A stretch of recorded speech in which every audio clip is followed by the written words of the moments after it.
Hi everyone, this is Dai Matsuzaka, a high schooler on a quest for peace. Today we have Amery, Dr. Erica Amery, here with us today for an interview, so this is amazing. Erica Amery holds a Doctorate of Education from the University of Calgary, Canada. Her research interests include developing intercultural competencies through intercultural education in academic and community contexts, and intercultural communication in a variety of contexts.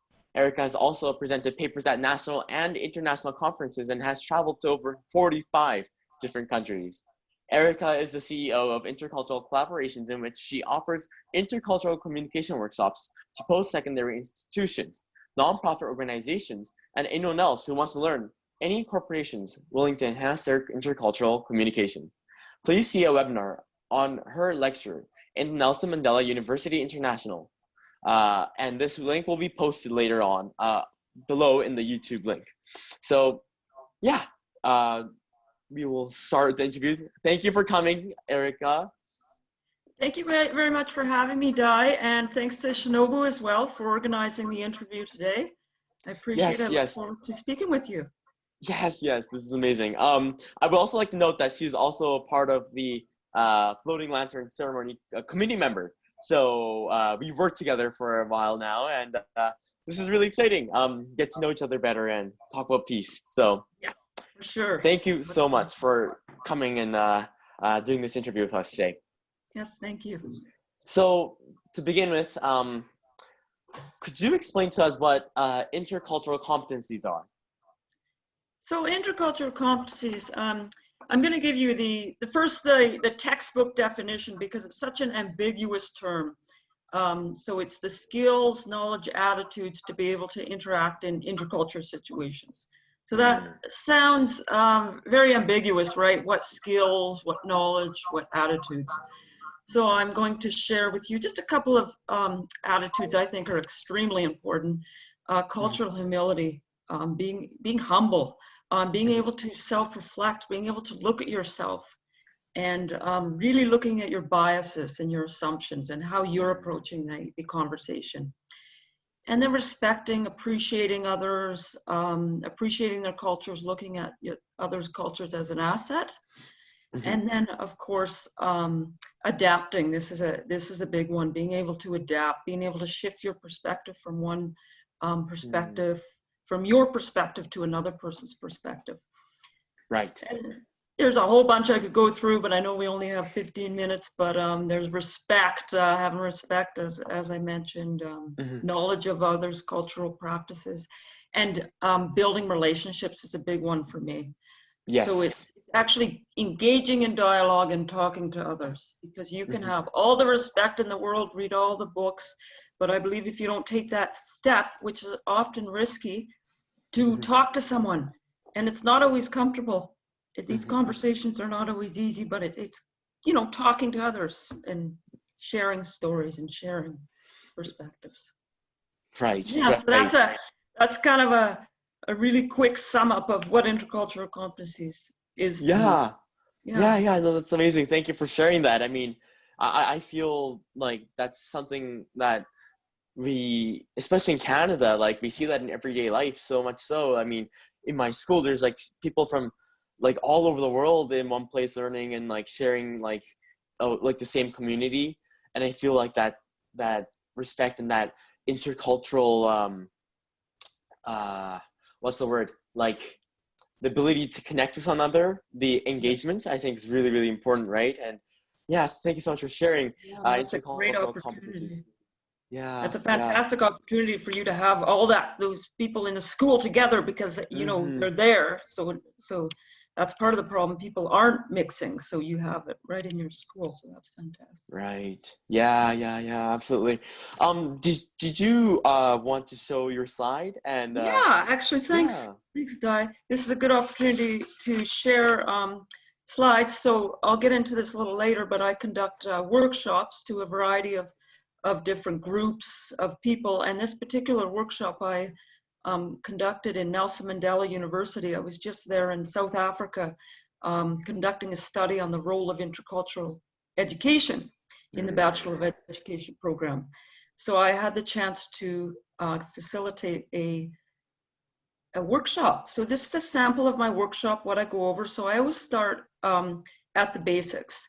So I recognize that everybody doesn't necessarily even what is intercultural communication. It's a little deeper than just being able talking to someone from another culture.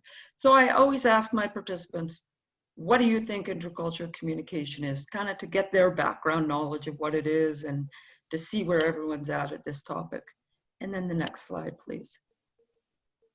So then I'll get into what is intercultural communication competence. So I'll go over a little bit of background, a little bit of theory in my workshops.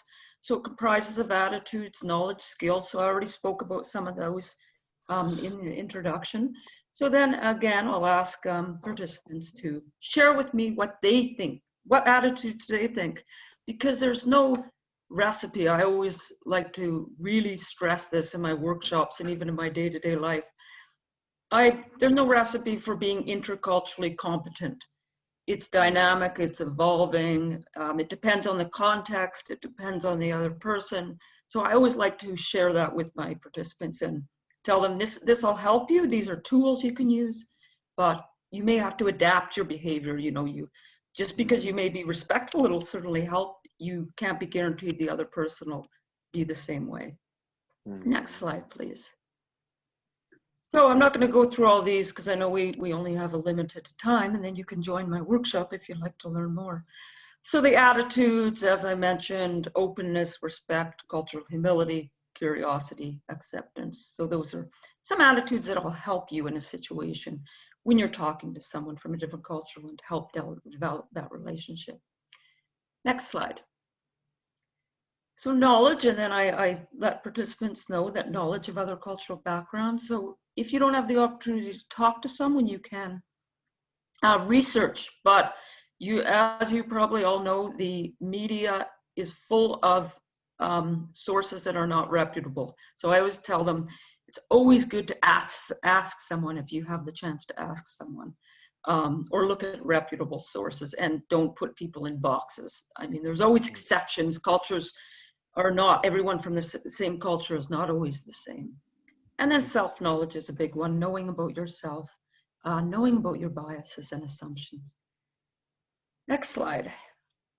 I'll go through this quickly, and then I go through the different skills. So I provide students, workshop participants with the skills that will help. One thing I didn't bring up in the introduction is listening is an extremely important skill. So active listening is a hard skill. It's something I'm still working on. It's really listening to what the person says and how they feel, instead of thinking about the next thing you're going to say. Next slide.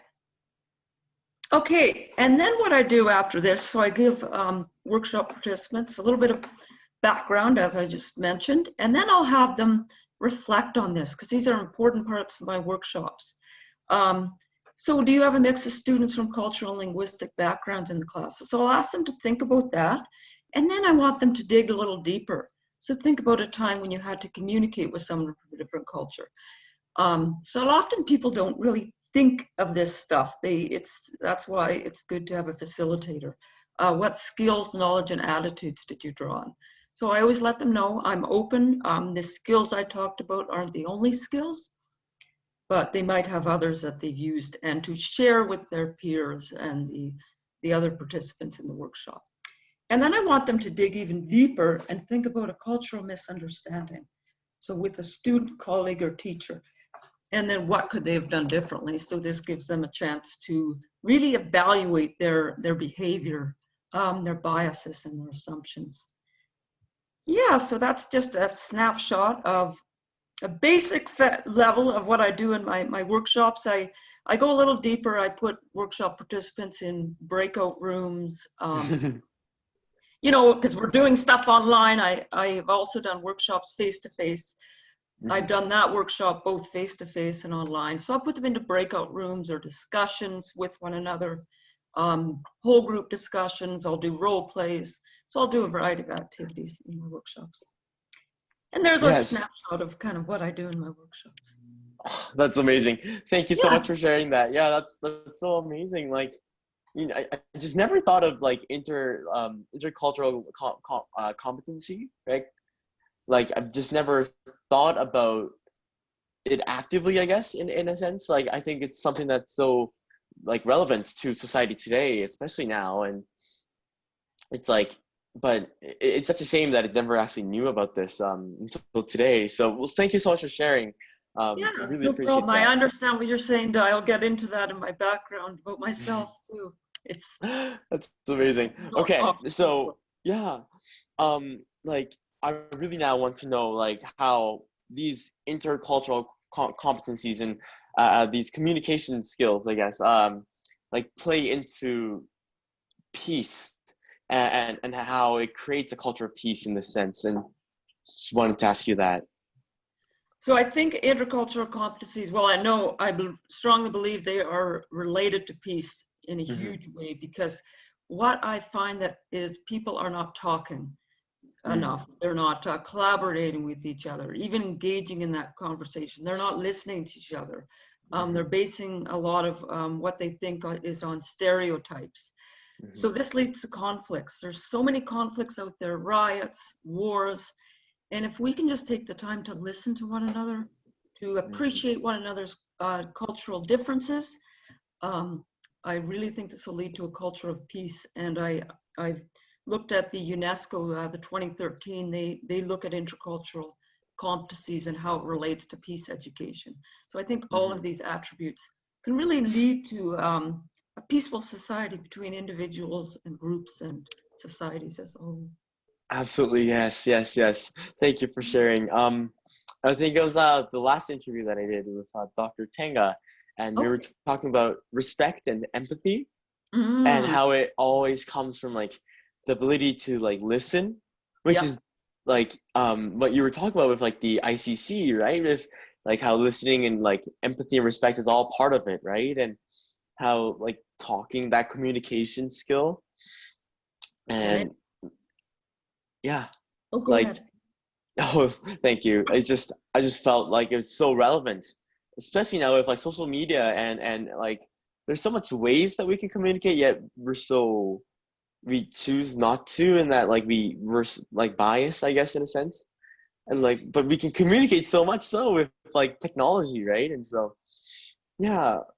You're absolutely right. And with this global pandemic, I've had to learn to communicate more online. I'm more of a Hmm. face-to-face person, right? Yes, yes, yes. But I've developed so many relationships. When I was in South Africa, I Hmm. was there during the first part of the lockdown. I actually Mm. developed a lot of relationships more in the social media. People didn't have the time to talk to one another. So people I'd Mm. met, I started talking to them on social media, and I really learned a lot about them. Right, right. Absolutely right. Yeah, yeah. We learn to use the technology as well, because it's a piece of Hmm. it too, and we can talk to people all over the world. Yeah, yeah, absolutely. Thank you for sharing. Yeah. Um, so like, is it okay if you could tell us what made you so interested in the area of ICC and the profession that you do?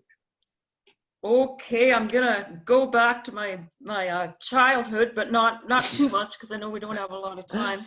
So I Hmm. would say there's a few different things. It's a combination of my personal life, my Hmm. professional, and my academic. So growing up on a farm in rural Alberta, I didn't really Wow. have much exposure to people from different cultures. Hmm. Mostly Caucasian people. We had one German girl who was from a different culture, obviously. Hmm. And then I Hmm. went to university, and my curiosity peaked a little more when I met a student from Korea and Africa. Hmm. And it was also my mom who kind of piqued the curiosity in me as well, because she traveled all over the world after her Mm. undergrad. So I put on my backpack and I started traveling just like my mom. And Wow. I went to Brazil, and I learned so much during that time. And I also had a lot Hmm. of uncomfortable moments. And then Oh. I ended up working and traveling overseas Hmm. for a couple of years. Yeah. And as you said before, I'd never heard of the term intercultural competencies, to tell you the truth. Hmm. I was doing it. I was learning to listen. I had Yeah, some yeah. conflicts. Nothing ran, not nothing, but everything didn't run smoothly. But I developed some great friendships out of that. So Yeah. I'm just grateful for my time. I lived with people from different cultures, worked with them. And then I came back to Canada and I started working for an ESL program, an English as a second language program, planning Yes. excursions. So that piqued my interest even more. I'm like, I can meet people in my own country as well. I don't just have to travel, right? So I'm so passionate about it, and I get my personal high out of hearing people's stories. So in my grad studies, I did a study. I started searching for motivation actually for my students. I came across the word intercultural competencies. So that's how I came to this topic. And Wow. I've done a study in my master's on blogs and face-to-face interactions in developing intercultural competencies. And then for my doctorate, I looked at a different demographic. I looked at immigrants and refugees and how intercultural competencies are fostered. Yeah, so that has led me to developing my company on intercultural collaboration and workshops. I'm so fascinated. Like I said, I get a personal high from it. I love hearing people's stories. And I also saw a need for it as well. That people, while they can be developed on their own intercultural competencies, but facilitator, it helps with some people. Yeah, absolutely. Yeah. Wow. That's how I came, and I'm still learning every day. It's not like I've come to a final end. Like every day I learn something new about myself and about others. Yeah, no, that's amazing. It's like your entire life was like leading to this, like, yeah, it's crazy. Wow. Yeah, I had to dig deep. How did I come to this topic? And then I went way back. So that's so fantastic. Wow. Yeah, thank you for sharing that background. I mean, I think a lot of people can relate to that. I mean, I know a lot of people that's like, I want to see what the world is like. I want to like experience the different cultures and like myself, like I want to like get out there and like, I mean, I've only lived in so many places. I only know so much people, and the world is much bigger than that. And what you're mentioning of ICC, I think is just such an important skill for people to have for like a culture piece, like understanding with each other and that respect. And thank you for sharing that backstory. It's really strong and powerful. You're absolutely right, because it can help avoid a lot of conflicts or resolve a lot of conflicts with tools, with intercultural competencies, because I've had conflicts and then I've evaluated what did I do in this situation? What could I have done differently? And there was a lot of intercultural competencies that could have helped me. Right. Yes, thank you so much.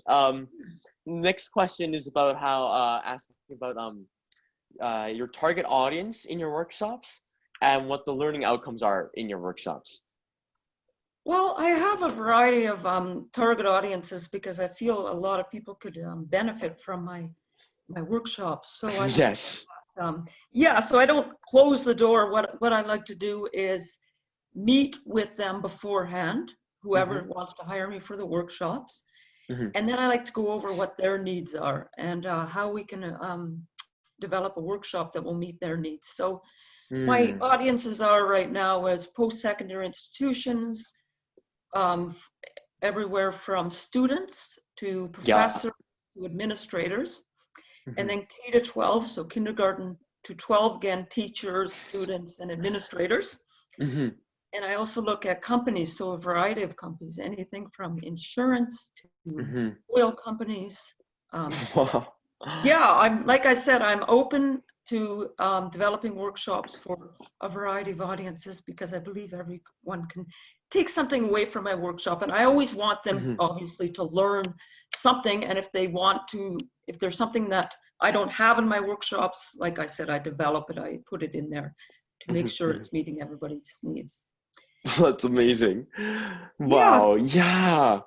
I never realized that like you had so much people, like such a wide range too of just audience members. Like, that's so amazing. I know I was going to, just focus on post-secondary, but then I've seen a Mm-hmm. need in other, just from talking to people again, I've talked to Mm-hmm. people and listening to them and saying, yeah, maybe other areas also would like my workshops or could benefit. Mm-hmm. Mm-hmm. Because my aim is to spark intercultural dialogue. That's one of a Oh. big aim in my workshops. I don't want to just be the one talking and Mm-hmm. lecturing. Like, I do have a lot of theoretical background because I've been looking at the literature for so long in my Mm-hmm. grad studies, and I just love looking at literature, but I also want people to apply it to their personal lives. Yes. Yes. Right? I don't Mm-hmm. want to stand there and just lecture for a couple of hours. I just Mm-hmm. Mm-hmm. I like to put them in breakout rooms, have them speak out. Like my last Yeah. workshop, it was fantastic. I did a Mm-hmm. workshop for a group at Nelson Mandela University in South Africa, Mm-hmm. and they had a great time in the breakout rooms. They just didn't have that chance to talk to one another. They were from Mm-hmm. different disciplines. I Mm-hmm. had people from social work, people from English education, and just Mm. having that opportunity to talk to one another. Ask for feedback on situations where they had conflicts with their students or their teachers, or how they could get along better. So that's one of my Wow. aims. And to create awareness, obviously, to create intercultural awareness and to give people that safe space to Mm-hmm. talk to one another. I know it's a scary thing sometimes. I know I've been scared to talk to someone. I was afraid, ooh, maybe they're not gonna, want to talk to me, or Yeah. Yeah. not understand. But most people are pretty nice, and once you get talking, you get into that safe space. Mm-hmm. Mm-hmm. Mm-hmm. Well. Yeah. Yeah. Absolutely. Oh, that's so amazing. Yeah. Like, yeah. Like, I had a little experience with this class that I had last year, actually. Um, and it was this like advanced placement English class. And Okay. like usually classes is just lecture, take notes, apply, Yeah. homework, and repeat until exams, right? Yeah. But this class, it just really sparked my love for like LA and everything. And the only reason that happened was because the teacher that was teaching was like, she didn't lecture a lot. Mm. She gave the floor to the students to think and then talk, share, communicate within each other, try to find the solution or the goal by yourselves, and then I'll lecture, and Yeah. like this balance between like lecturing, but that focus on that communication amongst peers, like in your workshop, I believe is just extremely powerful because it relates the lecture to like a personal like life and their and an individual, and Yeah. like, yeah, I think it's super powerful, and so thank you for sharing No. that. Yeah. It's Mm-hmm. it's about engagement. Yeah, because I've Mm-hmm. been in classes where I haven't really got a lot out of it. If people Mm-hmm. aren't engaging with one another, if they're Yeah. just listening, I mean, there is you do need some background, but it's a Mm-hmm. mix, like I said, a balance. So I like to look at it in the shoes of a student, a workshop participant, Yes. Yes. Yes. Yes. talking the whole time and then hoping someone gets something out of it. So, Mm-hmm. because Mm-hmm. intercultural competence is about action as well. Like, you need to Mm. be respectful, you need to empathize, definitely, but it's Right. putting it all into action, Right. Right. taking that So step and it's talking to people. right. Yeah. Right. So it's that taking that lecture, communicating with each other, understanding, and then bringing that forth in daily life, and using that as a skill set in the communications that we have in our everyday lives, right? Yeah, because I figure if it can, my workshops maybe won't solve world peace, but if I can help, some people, a group of 20 people, and they will Mm-hmm. talk to someone else about it, Mm-hmm. Mm-hmm. Mm-hmm. I believe it will lead to helping people, giving people the tools to resolve conflicts and Right. avoid conflicts, develop relationships, learn more about each other. Mm-hmm. Mm-hmm. Mm-hmm. Amazing. Yes. Thank you Yeah, so much. no problem. For the last and final question, um, why are intercultural competencies important and relevant to today's society? Oh, I think they're so relevant. I mean, Mm-hmm. having these skills, being able to listen to one another, being able to appreciate one another's cultural differences, build off one another's. I can always learn something from your culture. You can learn something from my culture. I think in today's world, we are interacting with each other online and offline in business and social work, play, and we need to learn to communicate effectively with people from different cultures. And I think there's so much riots, there's so much war, there's conflict. So I think intercultural competencies could help this if people learn to develop these skills. As I said, it's a process, it's an ongoing process. You're never finally there. It's not a checklist that you arrive with it. Suddenly everything's gone. There probably will still be conflicts, but it's being, you know, being able to effectively handle these conflicts. So I truly believe it's been around for a while. The literature it's huge on intercultural competencies, but there's still a lot of work to be done. And definitely a more peaceful society, so we can all learn to get along and appreciate each other, essentially, and appreciate one another's differences. No, that makes sense. That makes so much sense. And I guess it's like there's so much literature and there's so much theories, but it's all about putting that into action, right? And getting it out there and getting more people involved. That's amazing. Thank you so much for sharing that. Yeah, that's why that's why I would like to facilitate my workshops, because I have a lot of theory, I have a lot of background, but you need to put that into action. And that's why I want my workshop participants to take a situation, come into the workshop with a situation, or if they think of it when they're there, to look at a situation with a critical lens and think, what could I have done differently? What can I do?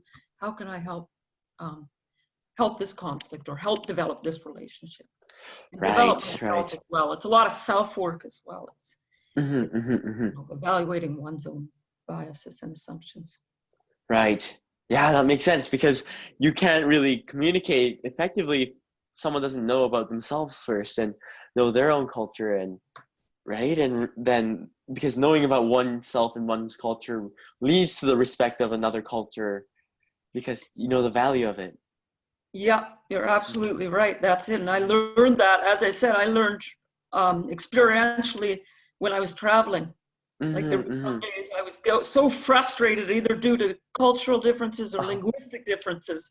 I just wanted to throw in the towel and go off by myself. But like I said, I get a passion from talking to others and learning about others and changing stories. But you're right, it was a lot of self-work too. Okay, maybe it's not them, maybe it's me I have to look at too. Yeah, that's amazing. Thank you so much. And like this concludes our interview. So like thank you so much for joining us today, and appreciate everything that you've shared with us. And this is going to be on the website, floatinglanternscalgary.com. So thank you so much for attending and sharing a little bit about your life and about ICC and about peace. So, yeah, thank you so much to you and Shinobu and Sally, who's on the committee, and Anna and everybody else. I'm so happy to also be a part of the committee. It's fantastic. And I appreciate you taking the time to interview me today. Thank you so much for coming, Erica. It's amazing. That's all right. And also, I was going to